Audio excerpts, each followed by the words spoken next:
And the last question was, have you heard the birds chirping outside your house lately? Most. Yeah? Yeah.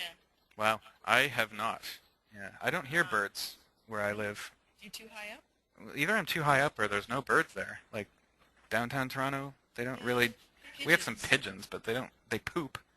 They don't. Luckily, that's not too noisy. Yeah, they don't make a lot of noise when it lands, though. Splat. Okay, so. All right, moving on. All right, so I mean, the point of this activity, in this situation, of course, we're trying to survey, right? We're trying to get people to talk about something that's interesting. I mean, there's student-generated questions, and in these cases, we had some good questions that were very interesting and a lot of participation. And of course, during the conversations, they don't just have to answer yes or no and then move on. They, of course, can talk, and the teacher can go around and mediate a little bit or comment on the language. Yeah. But, of course, what we were trying to do was come up with sort of quantifiers, right? So we were taking all of the results and making statements. Summarizing statements using one of us, two of us, none of us, and so on. There were no none of us, actually. No, there weren't. No, hands were up every time. Have you ever seen your parents naked since you were an adult? No. No. That's kind of, I'm really relieved about that one, So maybe that would have been a none of us. That might have been none of us. Yeah. Anyway, the teacher can... Obviously, Nicole has. Oh, dear. Sorry, Nicole. Yeah. I hope you're not traumatized. So the teacher can go up to the board, of course, at the end and maybe make a chart, something like this, right, to focus on the form, right, because that is sort of the section that this came from. So we or can, even the chart, but the students can fill the form. Exactly, sure. Yeah, the students can do that. So we've got the one of us, two of us, three of us, and so on, a lot of which Tanya used.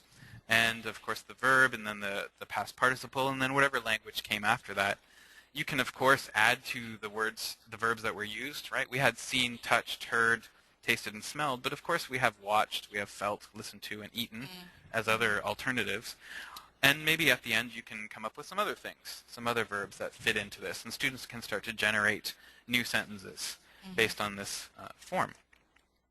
So I think it's a good activity for that, and it does get a lot of interesting conversation coming out of it, because people will be like, "Oh my God, really? Have you done that?"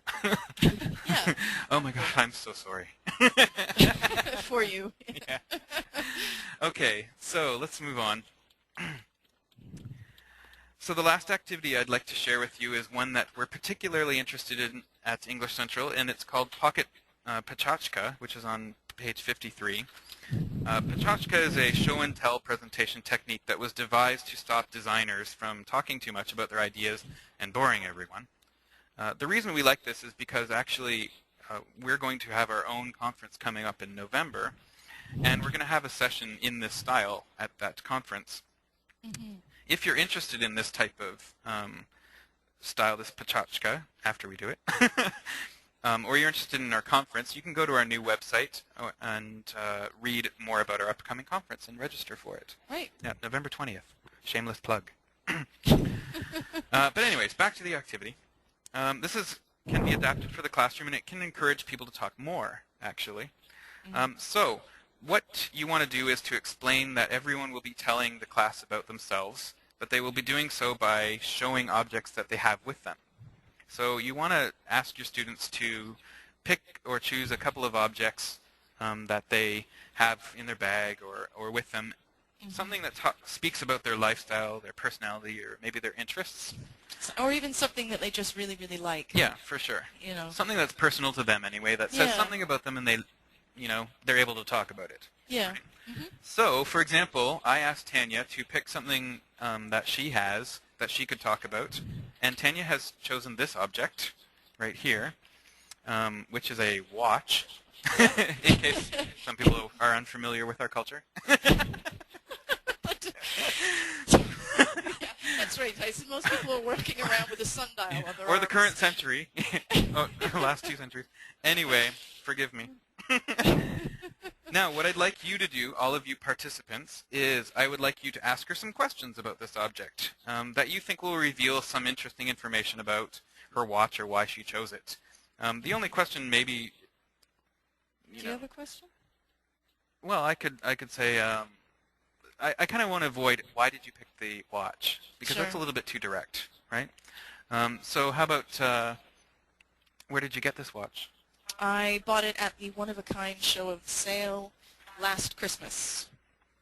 One-of-a-kind show and sale. Do you know that? No. Oh, it's very cool. It's Canadian craftsmen and artists from lots of different areas of art. So there's painters, there's woodworkers, there's people that deal with work with fabric, like clothing designers, people that make cool food, all sorts of stuff. Anyway, they all come together at the CNE twice a year, once in the spring, once in the winter, just before Christmas, and it's called the One-of-a-Kind Show and Sale, and you see a lot of really nice handmade, unique type crafts.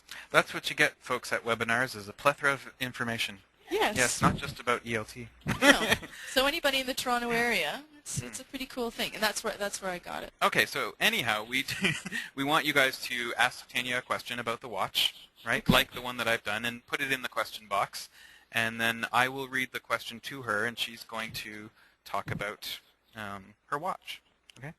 So we've answered one, which is it a present for you? Right? Your answer was no, right? You bought it yourself. Yes, I did. But it was actually a present for myself. Oh, okay. So you were rewarding yourself. Well, I saved my husband the hassle of trying to find something I really, really liked. He breathes heavily. He gives you. And I phoned him, and it was actually quite expensive. And well, at least for me, I mean, I think any watch over $20 is expensive. So I phoned him and asked High him. standards, Tanya. High standards. Yes, I know. Well, I'm easily pleased. What can I say? Good. Okay, so why did you choose it? I chose it because it's made of wood. It's all wood. So I don't know if you can see it in the picture, but they're all little wooden components that make the watch up. And I love wood. And the other cool thing about it is the more you wear it, the kind of the shinier it gets. Because of the oil. Yes, it's very oily. At least on the underside. Okay, question number 3. Let's see. Do you ever go around without it on purpose? No, I wear it. I mean, I don't sleep with it on, but I wear it all the time. I actually have 2 or 3 other watches that other people have given me, and I put them on in the morning because I think, oh, I should not wear this watch every day. And then before I leave the house, I end up changing back to this watch. Maybe you could have just 2 or 3 watches on. Fashion statement. Yeah, it's a bit 80s though. Oh, okay. I mean, this is not about me, but I am totally the opposite. I never ever wear a watch. Really? Yeah, I just don't like them. Yeah. Yeah. I carry my cell phone around though. So, yeah. People use the time. Yeah, maybe that's the current century. Okay, next question. Does it keep accurate time? Yes, it's it's actually got a very good mechanism. Yeah, it's very accurate. Was it really one of a kind? Yes, it was. How can you know that for sure? I choose to believe so. Did it come with a certificate saying one of a kind? Did you meet the person who made it? No. Oh, okay. Well. All right, there you go, blowing holes through my idea. But there were no other watches that looked the same at that stall. Okay, fair enough. Okay, does it contain any metal? Because part this of person is allergenic. The mechanism. The mechanism inside is metal, and the little knobby on the side that you set it to the right time is metal. But that's it. Wow, that person's allergic to metal? Yeah. That's got to be difficult. Yeah, no kidding. Okay, does it tick loudly? Nope, it's very quiet. Very quiet. What's the name of the designer? I don't know. Are the hands made of wood? Yes. Okay. Okay, so I think we've run the gambit of the questions. Yes. Oh, can I just say, I see one other question. Oh, yeah? From Paul. Do you get a lot of compliments on it? Oh, good I one. do. But, I mean, now you're thinking that's why you wear it, right? No. I do. I have a lot of people stop me and ask, is that all made of wood? And that kind of stuff. So, yeah, I do. I get a lot of people are interested because it's totally made of wood. Great. Okay, so I think because of time we're going to have to keep going. But what came out of this, right?